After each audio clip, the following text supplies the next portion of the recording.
episode number 30.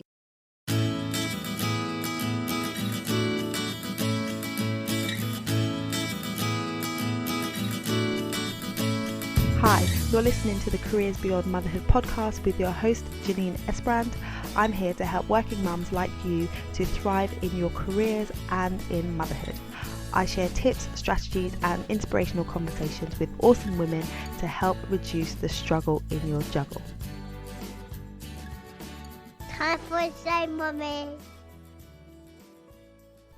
When it comes to career transitions and making changes to your career or returning to work after maternity leave or building your career post-maternity, it can feel like there are a lot of questions and often not enough answers.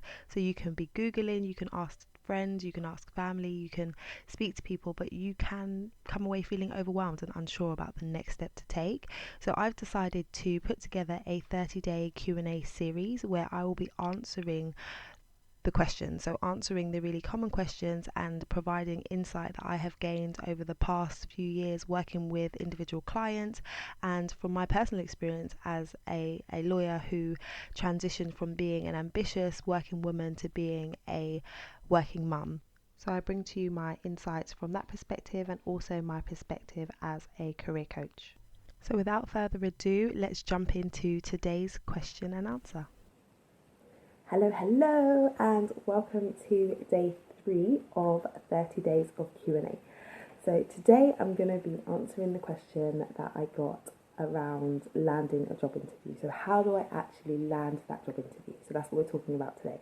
Before I jump in, I just want to introduce myself to those of you that don't know me. So my name is Janine Esbrand and I'm the founder of Lightbox Coaching, where I help women to build careers that they love whilst raising a family. So if you don't know already, we're doing 30 days of Q&A. If you haven't checked out day 1 and 2, I would suggest that you go check out those videos. But yeah, today we're talking about how do you land that interview. So when you're going through the job search process, you really want to be making sure that you're setting everything out in terms of your CV and your cover letter in a way that's going to put you in the best light. But how do you do that? So type 1 in the comments if this is a challenge for you, or if this is something that you struggled with when you're trying to figure out, well, how do I make myself stand out so that I actually get to that interview? So type below and let me know. So the number one thing that you need to do in order for you to stand out is to realise that it's not about you.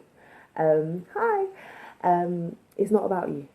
So even though you are applying for the job, and even though you want to be selling your skills and you want to be demonstrating how you're suitable, the organisation is what you really need to be thinking about, and what they're looking for and what their goals are is what you really need to focus on. And the reason why you need to do that is because when the person is reviewing your CV or your cover letter, what they're really doing is seeing whether you are the person to help solve their problem.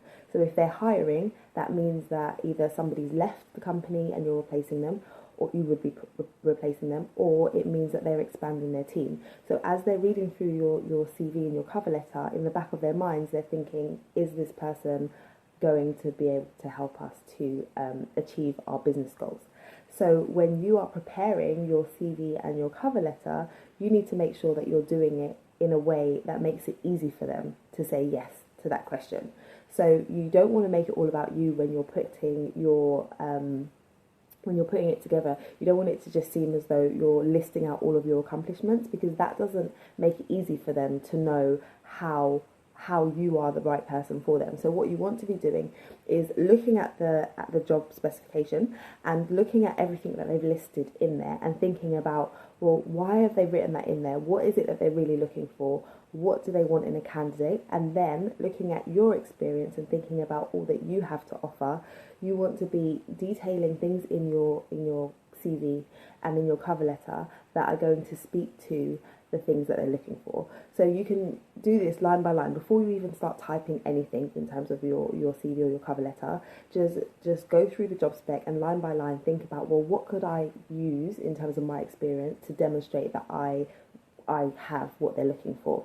So do that first. Spend some time thinking about examples, spend some time thinking about previous experience, and then thinking about some tangible results. So it's one thing to say, okay, I'm good at project management, and it's another thing to say I worked on a project where we were able to achieve X, Y, or Z result. So we were able to reduce losses, or we were able to achieve a certain amount of profit.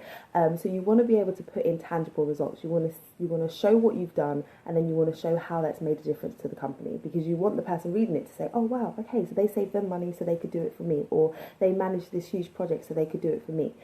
So make your CV less of a list and more of, okay, this is what I did and this is the result that I got.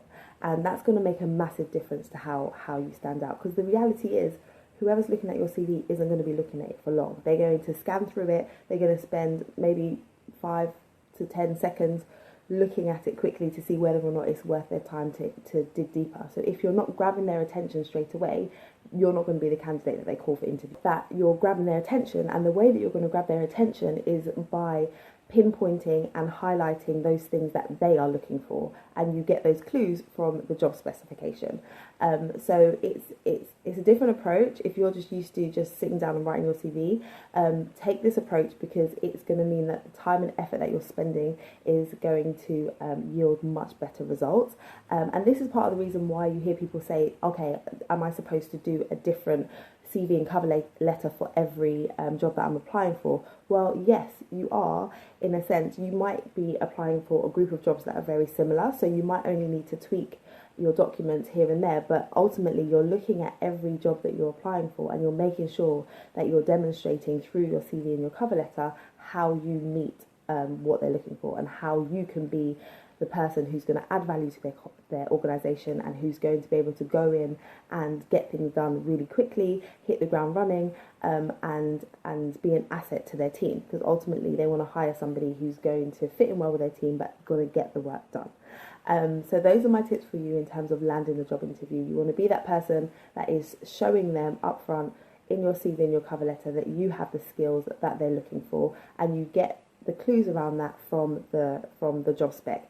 And if you want to go a step further, you can do more research around the company. So social media makes it really easy now for you to find out information that wouldn't otherwise be available, say, on the company. So you can spend some time looking on social media. So if you're applying for a company, you can check out their Twitter account, you can check out their LinkedIn, you can even check out their Facebook, and just see the types of things that they're posting, because those can give indicators to maybe some of the upcoming projects they're working on, maybe the direction that the company's going in.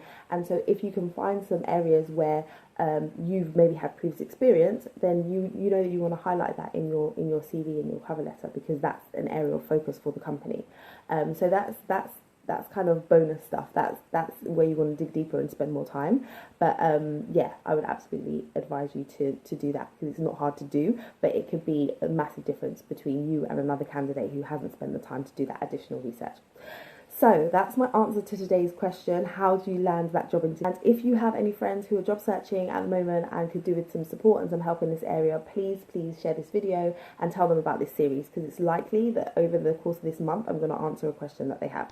I'm excited to share with you what is coming up in a week's time. So on the 9th of July 2018, we will be starting the Balanced Working Mum Challenge, which is a free 5-day challenge which is going to help you to achieve more balance in your life. So if you are feeling overwhelmed with all of your to-dos and trying to figure out how to juggle everything, then come and join us for the Balanced Working Mum Challenge. The ladies that went through it when we ran it a few months ago had brilliant feedback and said it was really, really useful.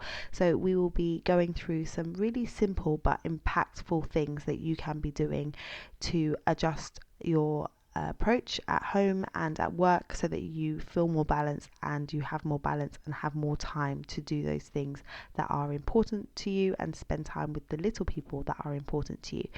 That's all for today. We will be back tomorrow and look forward to speaking to you then. Bye.